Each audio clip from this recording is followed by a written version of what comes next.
The courier rang the bell at 11:47 p.m., and Amara Beaumont signed for the envelope without asking what was inside. She already knew. Her grandmother's rum, the recipe scribbled in Patois on the back of a Port of Spain church program 40 years ago, had sold to the largest spirits conglomerate in Asia for $42 million American dollars. The executed contracts were inside the envelope, hand-delivered the way Hanil Spirits delivered every document that mattered, because the chairman of Hanil did not trust email and did not trust couriers who did not bow. The wire had cleared an hour ago. Amara closed the door of her Hanam-dong townhouse and walked barefoot across the cold marble to pour herself a glass of the very rum that had just made her untouchable. She had signed the prenup 25 years ago, knowing he would never choose her. She was lifting the glass to her lips when the bell rang a second time. Through the frosted glass, she saw the silhouette she had stopped expecting a decade ago. Seo Jinho, her husband. Eyes dark, with something far more dangerous than regret. She set the glass down on the console table beside the door and considered, for 3 full seconds, not opening it. The second ring came longer this time. He was leaning on the bell the way a man leans on a door he believes will always open for him. Amara turned the lock. Jinho stood in the soft amber of the entryway light, wearing the charcoal overcoat she had bought him 9 years ago for a winter trip to Hokkaido he took without her. His hair was still black, except at the temples. His mouth was still a line. But his eyes were not the eyes of the man who had eaten dinner across from her in silence for 2.5 decades. These eyes had seen something tonight that had rearranged him. "May I come in?" he said in Korean. No, he did not move. He did not look past her into the house. He kept his eyes on her face, as though he had just realized it was a face he was allowed to look at. "Amara, you have never said my name like that in 25 years, she said. "Do not start now because your banker called you." His jaw tightened, so she had guessed correctly. It had been the banker. $42 million moved through an account in your name 40 minutes ago, he said. His voice was low and careful, the way he spoke to men he was about to destroy in boardrooms. "An account I did not know existed, in a bank I do not use, funded by a company I have never heard of. Amara, what have you been doing?" "Living." The word landed between them like a stone into a still pond.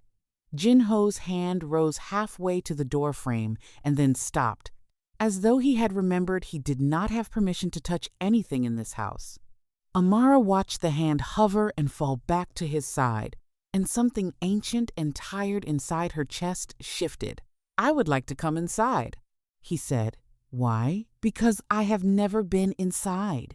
It was the first honest sentence he had spoken to her in 15 years, and she almost let him in for that alone. Almost. Instead, she lifted her chin the way her grandmother had taught her to lift it when a man arrived at the door of her Port of Spain rum shop with an offer she intended to refuse. "This house is not in the Seo name," Amara said. "I bought it 6 years ago. You signed the paperwork without reading it because your assistant told you it was a guest property. It is not a guest property. It is my home. You have never been inside because I have never invited you." His breath left him slowly. 6 years? He said. 6 years. And I did not know. You did not ask. He looked at her then the way a man looks at a painting he has owned for decades and suddenly realizes is worth more than his house. Amara had seen that look on auctioneers. She had seen it on the faces of the Korean investors who had walked into her tasting room last spring, believing they were meeting a middle-aged foreign woman with a hobby, and walked out 20 minutes later, having offered her 8 figures for a minority stake. She refused. She had never seen it on her husband. "Who bought the rum?" he said. "I am not going to discuss my business with you on my doorstep at midnight." Jinho. Who? There was the chairman. There was the voice that had been trained from age 9 to command rooms full of men older than him. Amara had heard that voice used on subordinates and creditors, and once, years ago, on a cabinet minister. She had never heard it used on her, because in 25 years, Jinho had never needed anything from her that required him to command it. The voice did not move her. It had arrived 25 years too late to move her. "Go home, Jinho. This is my home." No, the word was soft, softer than the closing of the door that followed it. Amara slid the lock into place and stood with her palm flat against the wood and listened to the silence on the other side. And after a long moment, she heard the sound of his footsteps retreating down the stone path to the street. She walked back to the console table and picked up the glass of rum. It had gone slightly warm in her hand. She drank it anyway. Standing alone in the hallway of the house her husband had never been inside, and when the liquid reached the back of her throat, she closed her eyes and tasted her grandmother's kitchen in Laventille, the smoke of the pot still, and the green of the cane fields, and the particular sweetness of a woman who had been told her whole life that she was nothing, and had decided, quietly, to build something anyway. The phone on the console buzzed once. A text from her lawyer in New York. The wire had cleared. The deal was done. Everything her grandmother had left her, and everything Amara had added to it, over 15 years of stolen weekends and secret flights, and a second life lived in the margins of a marriage, was now worth $42 million and belonged to no one but her. She should have felt triumphant. What she felt instead was the strange, hollow quiet of a woman who has spent 25 years preparing for a moment that has finally arrived and brought no one with it. Her phone buzzed a second time. This one was not from New York. It was from Madame Seo. "My driver will be at your door at 8 in the morning. Do not be late." Amara read the message twice.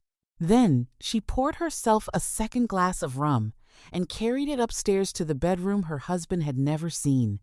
And she slept in the center of the bed for the first time in a week. The car was at her door at 7:58. Madame Seo's drivers were always early. It was one of the ways the old woman communicated contempt without saying a word. If you were ready at 8, you had already failed. Amara was waiting on the curb at 7:57, wearing a cream silk blouse her grandmother would have called too fine for daylight, and a pair of pearl earrings Jinho had given her on their 10th anniversary. She had never worn them before. She had decided, somewhere between the second glass of rum and the sunrise, that today was the day she stopped saving her good things for occasions that never came. The Seo Global headquarters rose 62 floors above the Gangnam skyline, all glass and black steel and the particular code that Money and Seoul liked to wear. Amara had been inside the building exactly 4 times in 25 years, 3 weddings and 1 funeral. She had never been above the lobby. Madame Seo's private office was on the 59th floor. The elevator opened onto a reception area floored in pale stone and flanked by 2 young women in identical gray suits who bowed in. Perfect unison as Amara stepped out. Neither of them recognized her. She was not surprised. Her photograph had never appeared in a single Seo Global annual report. Jinho had insisted on that years ago, and she had let him, because at the time, she had not yet understood that a woman who refuses to be photographed is also a woman who cannot be found. "Madame Beaumont," one of the assistants said. Her Korean was crisp. "Madame Seo is expecting you." The double doors at the end of the corridor opened onto a room the size of a ballroom, carpeted in deep green, lined with Joseon-era celadon, in glass cases along one wall. Madame Seo sat behind a rosewood desk the width of a small car. She did not rise. "Sit down." Amara sat. She crossed her legs at the ankle the way her grandmother had taught her and folded her hands in her lap and waited. Madame Seo was 78 years old. She had buried 2 husbands and outmaneuvered 3 chairmen and built the Seo Global Beverage Division from a single soju distillery into a continental empire. Her hair was the color of steel, and her nails were the color of blood, and her eyes were the color of a woman who had never in her life been told no by someone she did not eventually destroy. "You sold the rum company," Madame Seo said in Korean. "I sold my rum company. To Hanil Spirits, yes." "Do you know who Hanil Spirits is?" "Yes." Madame Seo's eyes flickered. "It was a small thing." Amara had been watching this woman's face for 25 years across dinner tables and temple ceremonies and hospital waiting rooms, and she had learned to read the flickers the way sailors learned to read the sky. Then you also know, Madame Seo said slowly, that Hanil's Spirits has been the primary competitor of the Seo Global Beverage Division for 11 years, and that I personally have been trying to acquire a particular Caribbean heritage brand for the past 2 years because my analysts identified it as the missing piece in our premium portfolio. I authorized 3 separate offers. All 3 were refused. The founder would not meet with me. The founder would not meet with any of my representatives. The founder, I was told, was a reclusive woman in the Caribbean who did not do business with Korean conglomerates. Madame Seo paused. Imagine my surprise this morning, she continued, when I opened the business pages and discovered that the brand I had been chasing for 2 years had been sold overnight to my primary competitor for a sum considerably higher than any offer I made, by a founder who lives in Seoul, in a townhouse 10 minutes from this building, married to my son. Amara did not speak. Madame Seo's hand tightened just once on the edge of her desk. Then it relaxed. Did you know, Madame Seo asked, that you were trying to buy my company? Yes. For how long? 18 months. The old woman closed her eyes. When she opened them again, her voice was very quiet and very precise. The voice of a woman who had decided to stop pretending the woman across from her was a daughter-in-law and start negotiating with her as an equal. You will undo the sale. No, you will undo the sale. Amara, whatever Hanil paid you, I will pay double. I will pay triple. I will fold the brand into our premium line, and you will be given a vice presidency and a seat on the beverage division board, and the recognition you clearly feel you have been denied in this family. I am prepared to be generous. I am prepared to be very generous. But the sale to Hanil cannot stand. The sale to Hanil has already cleared. Then you will buy it back. With what money? With the money I just offered you. Amara tilted her head slightly. It was a small gesture.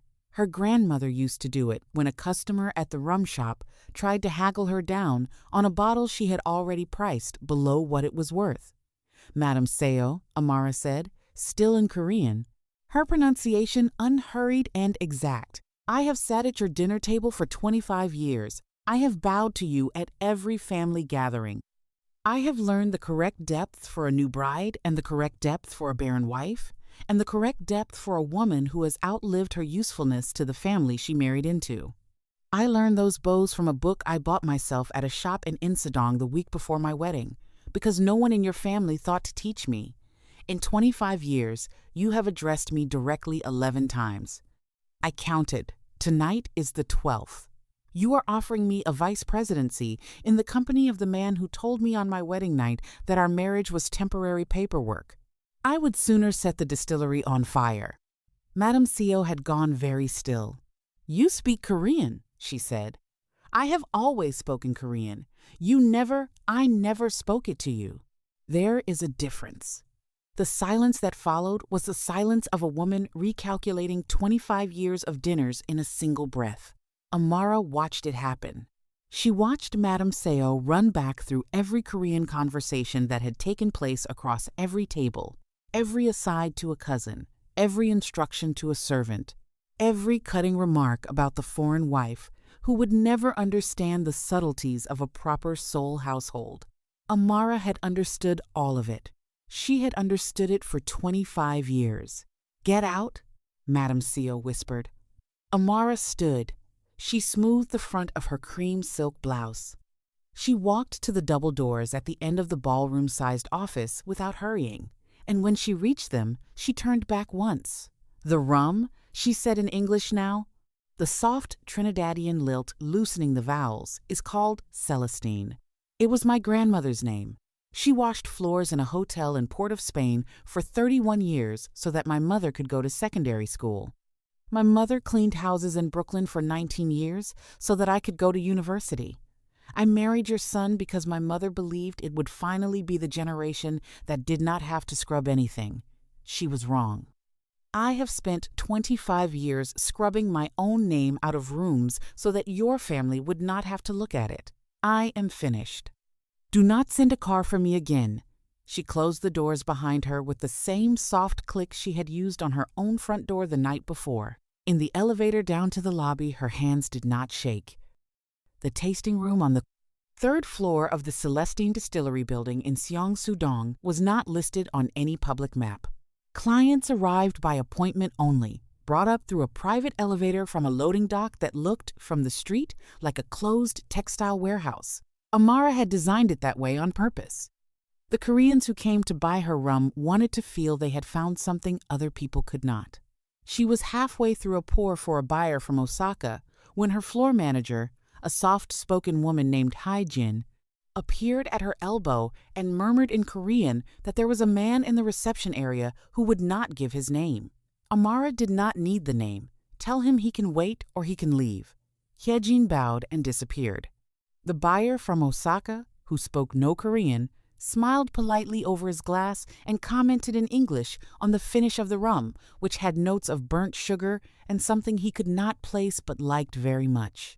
Amara told him, with perfect composure, that the something was tamarind. Jinho waited 40 minutes.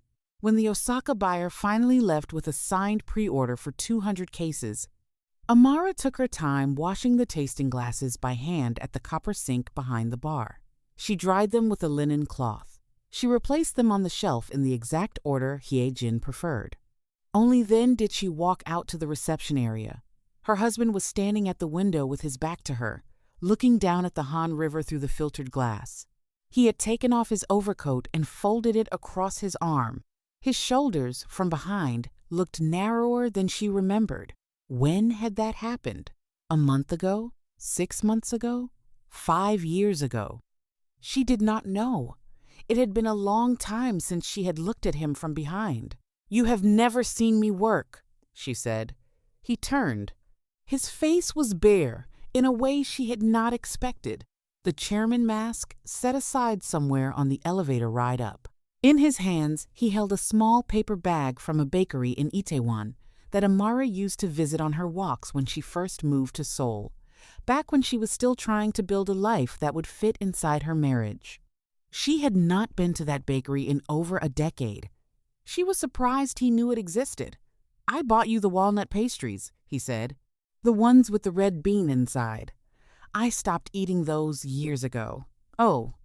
He set the bag down on the reception counter anyway, carefully, the way a man sets down something he has been carrying for too long to put back. "I watched you with the Japanese buyer," he said. "Through the glass. I saw you switch languages 3 times in one sentence. I did not know you spoke Japanese. I do not speak Japanese. I speak enough Japanese to sell rum to a Japanese man who wants to feel respected. There is a difference. And French. My grandmother's mother was from Martinique, and the Creole. That is my first language." He absorbed this the way a man absorbs the news of a death in a family he had not known he was part of. Amara watched him work through it and felt nothing. She had expected this morning to feel something when he finally saw the life she had built without him. Vindication, maybe, or the sharp pleasure of being witnessed after decades of invisibility. What she felt instead was the mild, almost clinical interest of a woman observing a stranger in her own building. The feeling was worse than anger. Anger, at least, was warm. "I came to apologize," Jinho said. "For what?" He opened his mouth, closed it, opened it again. "I do not know yet," he said. "That is part of what I came to say. I do not know the shape of what I owe you. I have been trying to make a list since last night, and every time I add a line, the list gets longer, and I realize I do not know enough about your life to finish it." It was, she had to admit, the first intelligent thing he had said to her in a decade. "Apologies are a currency I stopped accepting," she told him, "a long time ago, around year 12. I can tell you the exact month if you would like. Amara, take the pastries with you when you go. Hae-jin does not eat sugar." She walked back toward the private elevator without waiting to see whether he followed. Behind her, she heard the soft rustle of the bakery bag being picked up again, and then nothing. And then the quiet chime of the elevator arriving on another floor to carry him down. She did not watch him leave. The second blow landed the next morning in the business section of the Chosun Ilbo, above the fold, in a headline that used the phrase "secret rum heiress" as though Amara were a character in a 40-year-old melodrama. The article was written by a woman Amara had never met and contained 3 factual errors, 2 unflattering photographs pulled from a charity gala 6 years ago, and a sentence describing her as the foreign-born wife who had finally cashed out of her arranged marriage to Seoul royalty. The implication, threaded through every paragraph, was that she had married Jinho for access and had spent decades quietly milking the Seo name for her own enrichment. Amara read the article standing at her kitchen island in a cotton robe, drinking black coffee, and by the time she reached the end of it, she understood that the leak had come from inside Seo Global. No one else had the timeline. No one else had the dinner party anecdote from 2019 that the reporter quoted almost verbatim. Someone on Jinho's executive floor had decided that the simplest way to protect the chairman from the embarrassment of his wife's independent fortune was to reframe the fortune as theft. Her phone rang. It was her sister, Niala, calling from Port of Spain. "I already saw it," Amara said before Niala could speak. "I am coming. Niala, I am already at the airport. Do not argue with me. I have watched you swallow that family for 25 years, and I will not watch you swallow this too." Amara closed her eyes. She had not cried last night when Jinho stood in her tasting room holding a bag of pastries she no longer ate, and she had not cried this morning when she read a newspaper call her a gold digger in her second language, but she came close to crying now at the sound of her younger sister booking a flight without asking permission. "What time do you land?" 11 tonight. I am staying at your house, not a hotel." "I will not be argued with on that either." "All right. And Amara, yes, do not let anyone at that company write the next sentence of your life. Not him, not his mother. Not some reporter who has never tasted your rum. The next sentence belongs to you." Niala hung up. Amara set the phone down on the island and stood very still in her cotton robe. And after a moment, she opened her laptop and began to draft a statement of her own. She was 3 paragraphs in when a notification appeared in the corner of her screen. A message from Jin. "The chairman killed the Seo Global press release. He is the one who killed it.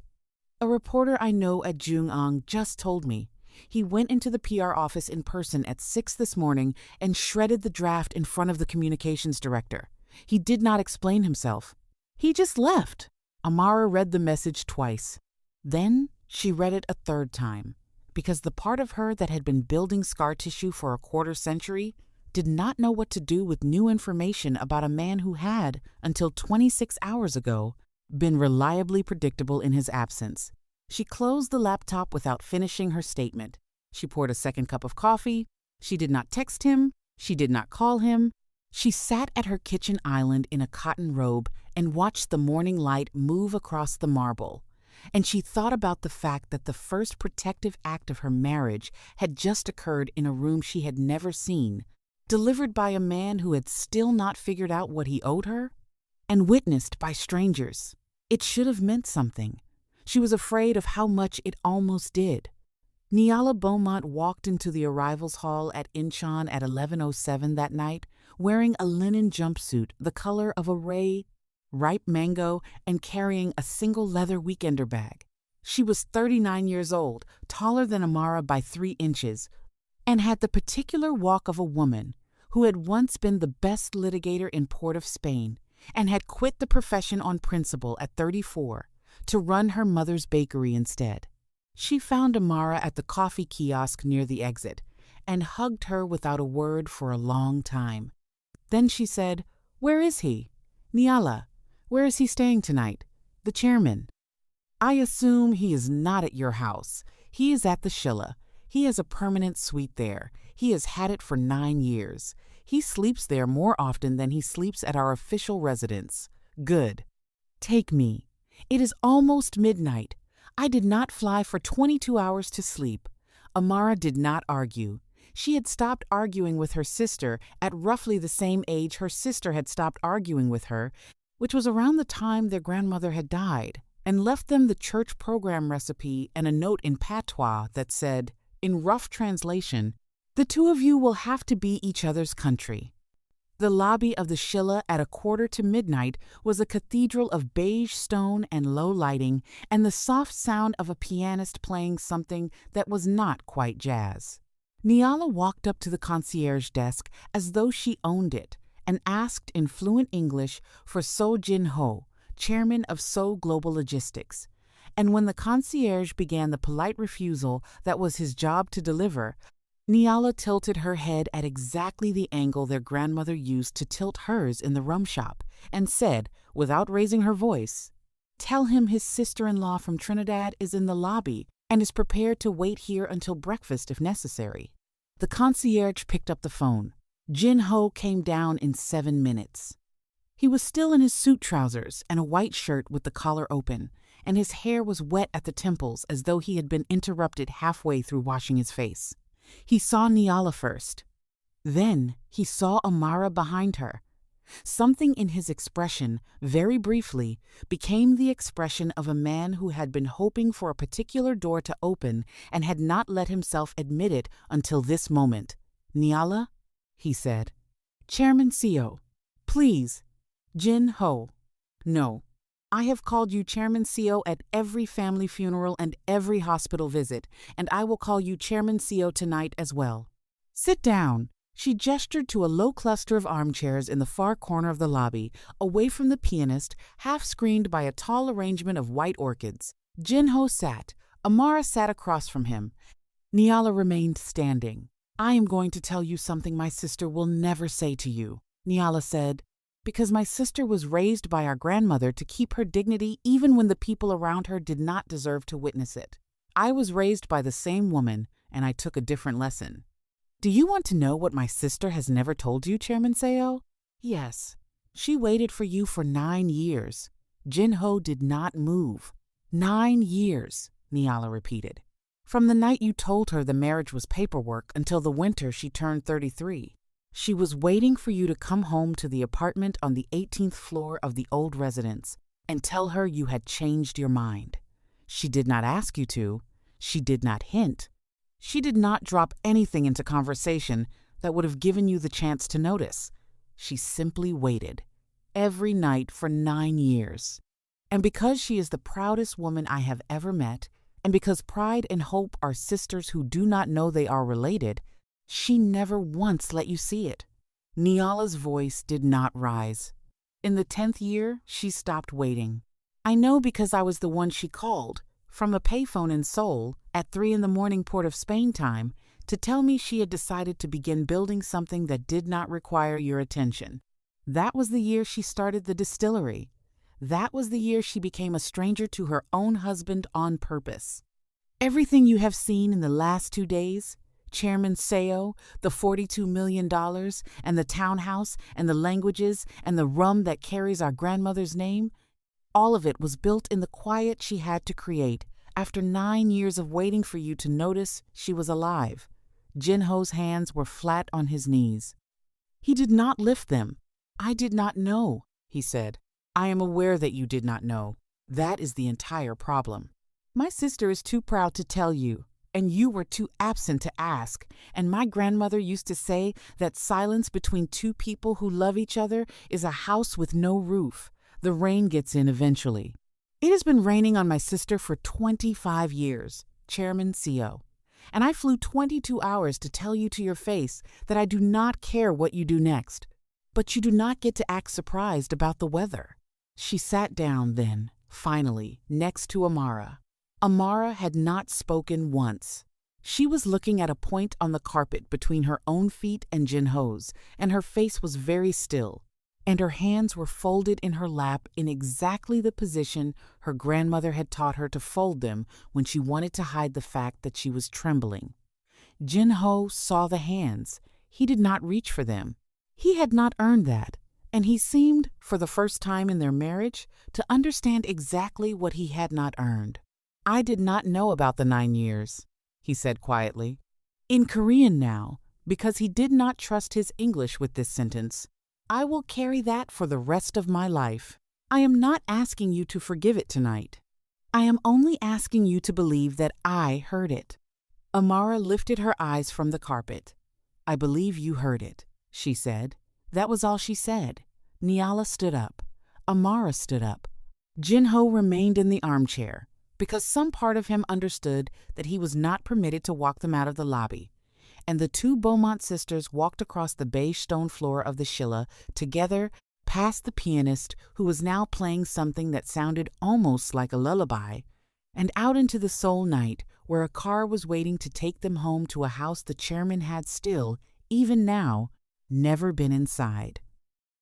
The hotel suite on the 41st floor of the latte had been chosen by Jinho's father, paid for by Jinho's father, and stocked by Jinho's father's assistant with a bottle of French champagne.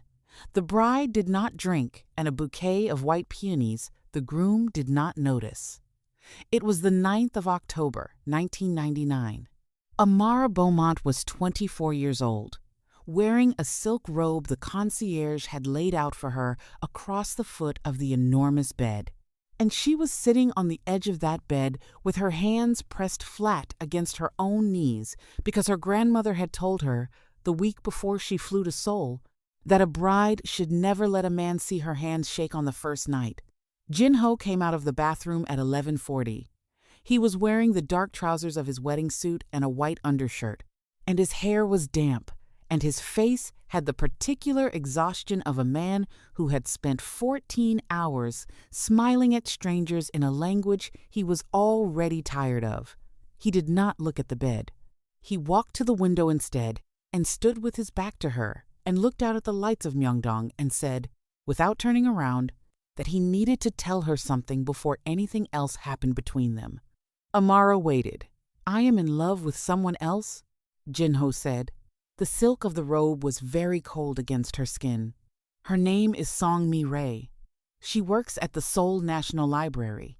My father will never approve of her because her family has no money and her grandfather was a communist in the war. He told me last year that if I did not marry a woman he selected, he would cut me out of the company entirely.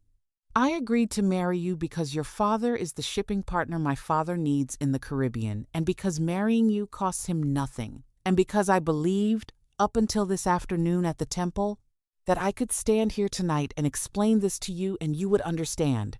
He finally turned around. I am asking you to wait 2 years. I have a plan. I am building something on my own, outside my father's company, and in 2 years I will have enough to walk away. When I walk away, I will file for divorce, and you will be free to return to Trinidad with a settlement that will set you up for the rest of your life. 2 years. That is all I am asking. I will not touch you tonight.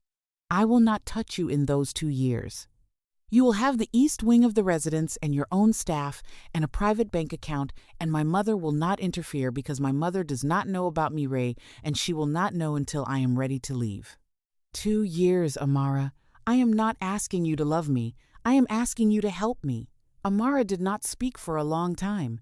She was looking at a point on the carpet between the bed and the window, at a small pale mark in the weave, where someone had once spilled something, and the hotel cleaners had not quite gotten it out, and she was thinking about her grandmother on the plane to New York 4 days ago.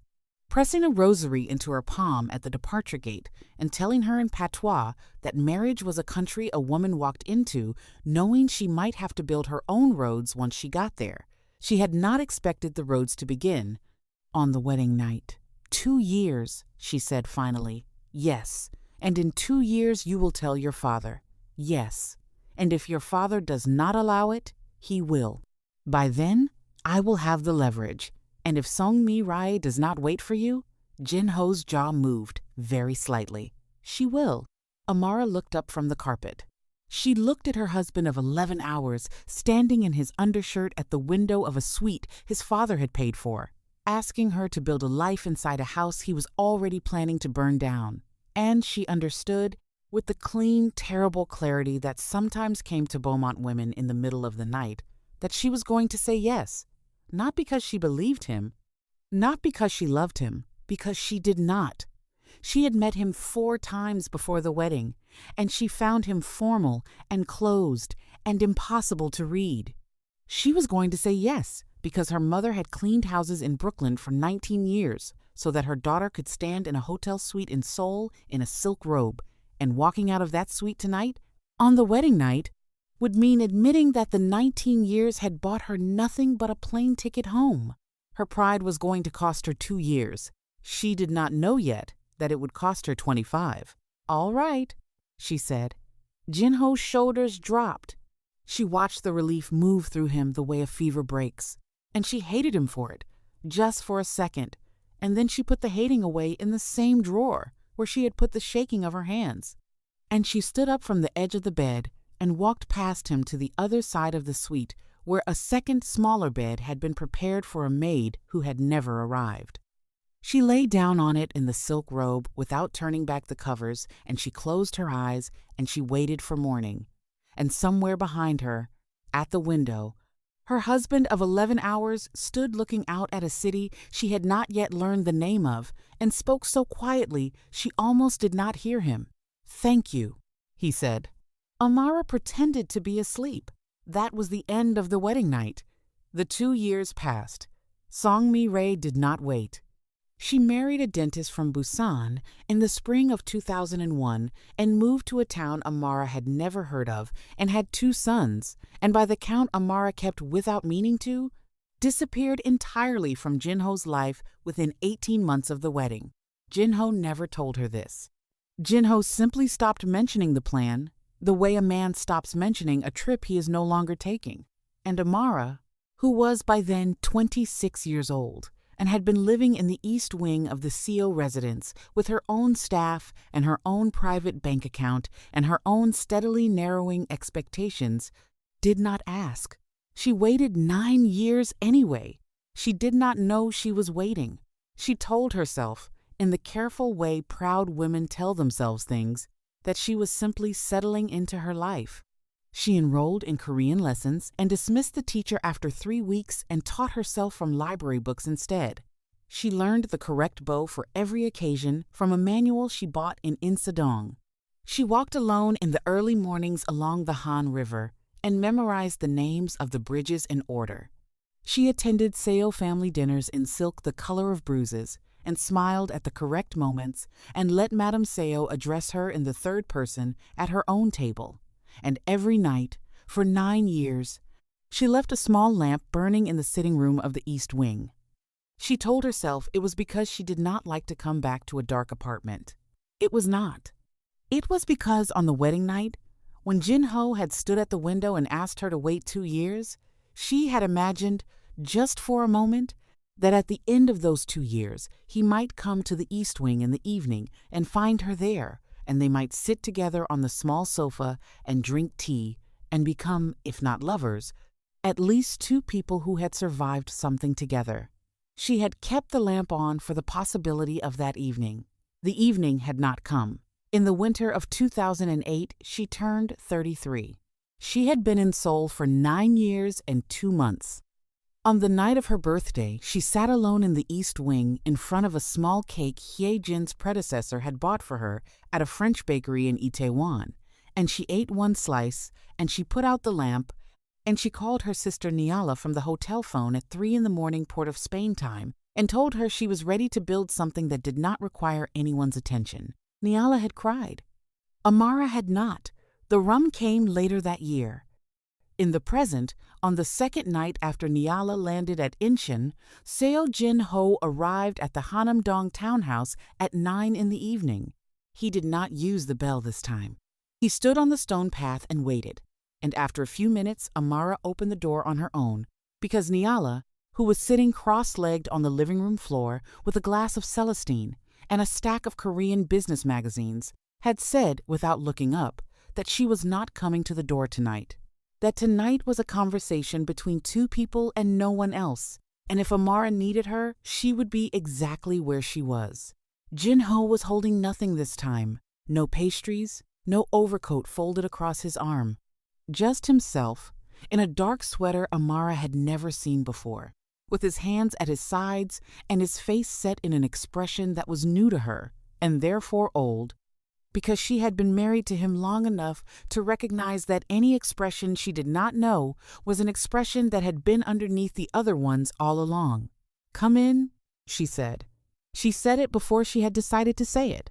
He stepped across the threshold of the Hanamdong townhouse for the first time in 6 years, and Amara closed the door behind him, and she led him not to the living room where Nyala was waiting, but to the small sunroom at the back of the house that looked out onto a courtyard garden she had planted herself, with bougainvillea that had no business growing in Seoul, and a stone bench her grandmother would have approved of. She gestured for him to sit.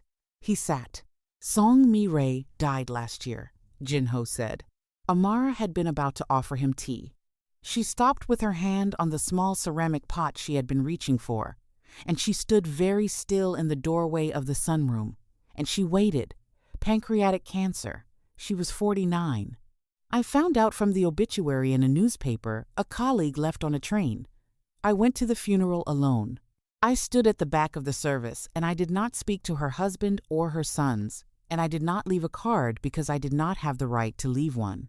I flew to Jeju afterward, and I sat in a hotel room for 3 days, and I did not eat, and I did not sleep, and on the 3rd day I understood something I should have understood 25 years ago." He looked up at her then, from the stone bench in her garden room, with the bougainvillea behind him catching the last of the evening light. "I had spent my entire adult life mourning a woman who forgot me inside of 18 months. And I had ignored the woman who became the only home I had for 25 years because I was too proud to admit that the plan I made on the wedding night had been wrong by morning. Mi-rae never wrote to me, Amara. Not once. Not when my father died. Not when the shipping division collapsed in 2008. Not when I was in the hospital for 3 weeks in 2015. She built her life and she was happy, and she was right to do both. And I kept a shrine to her in my chest for a quarter century and called it love, and I mistook the silence of the woman I had actually married for indifference. When it was only the sound of her being too proud to beg, Amara set the ceramic pot down on the low table beside the doorway. Her hands were perfectly steady. Her grandmother would have been proud of her hands. "You are 25 years late," she said. "And I am no longer the woman who was waiting." Jinho closed his eyes. "I know. The lamp I used to leave on in the East Wing, I put it out on my 33rd birthday. I did not tell anyone. I did not even tell myself why I had been leaving it on. I put it out because I had eaten a slice of cake alone and understood, finally, that I had been lighting a room for a man who had never asked where the light came from. Amara, I am telling you this not because I want you to suffer. I am telling you because I want you to understand what I am about to say next. I am not angry with you, Jinho. I was angry with you for a long time, and I am no longer carrying it. And I want you to know that the absence of my anger is not the same thing as the presence of a door. There is no door. I built a life without one. That is what the last 15 years have been. The building of a house with no door for anyone to walk through, because the one man who had the key had not used it in so long that I forgot it existed. She walked across the sunroom then and stood in front of the stone bench where her husband was sitting, and she looked down at him the way her grandmother had once looked down at a man who had come to the rum shop in Leventile asking to buy the recipe for a sum that insulted everyone in the room, and her voice was very quiet. "You did not lose me on the wedding night," she said. "You lost me on my 33rd birthday, in a room you never visited, over a cake you did not know I was eating. Everything since then has been housekeeping." Jinho was crying without sound. He had not made a single noise. The tears were simply moving down his face the way rain moves down a window that has been closed for a very long time.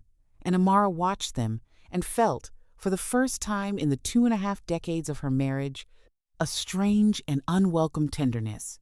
Not for the man in front of her, but for the girl she had been on the wedding night, sitting on the edge of a hotel bed with her hands pressed flat against her own knees so that her grandmother would have been proud. She did not reach for him. She did not touch his face. She sat down beside him on the stone bench, leaving a careful hand-width of space between them, And she looked out at the bougainvillea that had no business growing in Seoul, and she said nothing at all. They sat there for a long time. When he finally left, it was close to midnight, and she walked him to the door, and she did not say goodbye, because goodbye was a word for people who knew what came next, and neither of them did.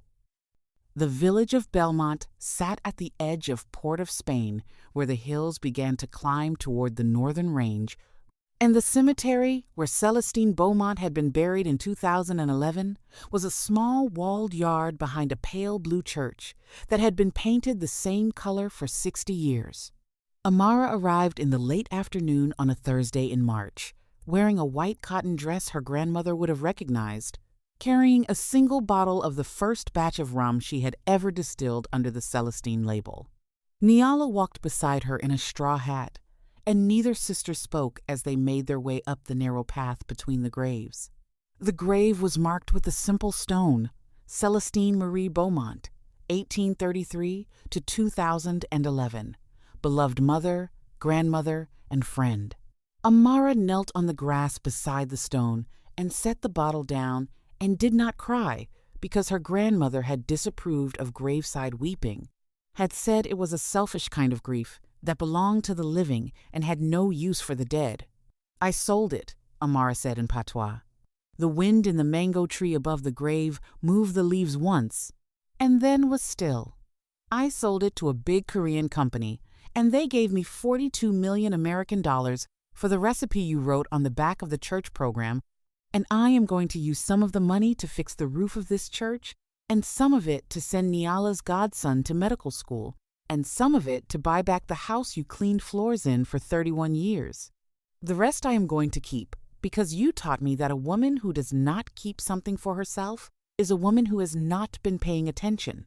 Niala, standing a few steps behind her, made a small sound that was not quite a laugh and not quite a sob. Amara uncorked the bottle. She poured a slow, careful stream of rum onto the grass at the base of the headstone, and the dark earth drank it down the way the earth drinks everything, without thanks and without hurry, and the smell of the rum rose up around her, burnt sugar and tamarind, and the particular sweetness of cane that had been grown on soil her grandmother had known by name. "I am 49 years old," Amara said to the grave. "And I am beginning to understand the things you tried to tell me when I was 20. She sat back on her heels. The sun was moving toward the hills. Somewhere down the path, a bell began to ring for evening mass, and two old women in white head wraps walked past the cemetery gate without looking in, their voices low and easy in the patois of women who had known each other for 60 years. Amara listened to them until their voices faded around the bend in the road, and then she stood up and brushed the grass from her dress and turned to her sister. A car had pulled up at the gate of the cemetery. It was not a car Amara recognized. It was a small white rental, the kind the tourists took from the airport at Piarco, and the man who got out of the driver's side was standing with one hand on the open door looking up the path toward the graves, as though he was not sure he was allowed to come any further. He was wearing a linen shirt that did not fit him properly at the shoulders. His trousers were creased from a long flight. His hair, which had always been the hair of a man who paid someone to cut it every 2 weeks in a private room in Cheongdam, was slightly too long at the collar. He looked, from a distance, like a man who had been assembled in a hurry by someone who did not know him well. Niala saw him first. "I did not tell him," she said quietly. "I know. He found out on his own. I know." Amara began to walk down the path. She did not hurry.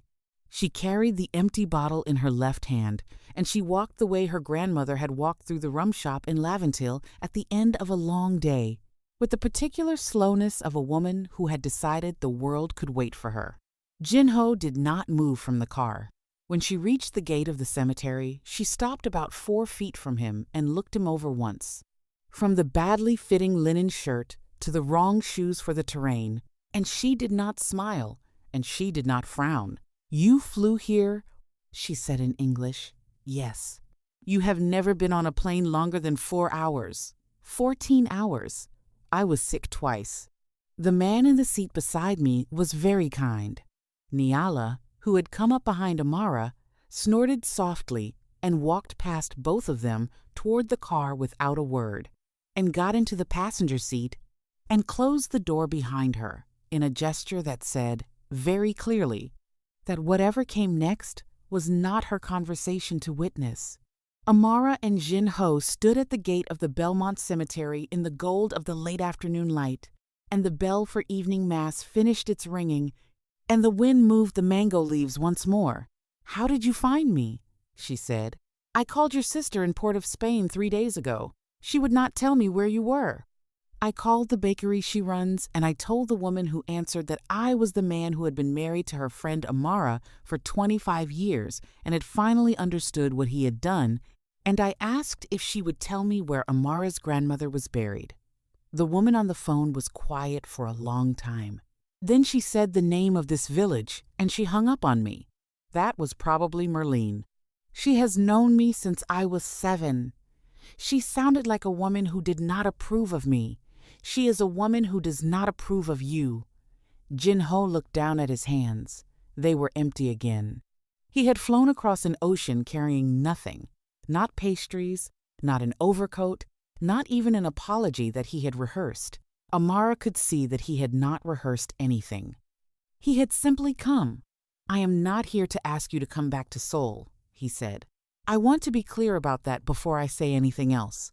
I did not fly 14 hours to stand in front of your grandmother's grave and ask you to come home with me, because the home I was going to offer you is a home I am no longer sure ever existed. I came here for a different reason. Tell me the reason." He lifted his eyes. "I would like you to teach me how to drink rum properly." Amara did not speak. "I have 25 years of your life that I was not invited into," Jinho said. And his voice was quiet and unhurried and carried none of the chairman in it, none of the boardroom, none of the man who had once told a woman on her wedding night that he needed her to help him.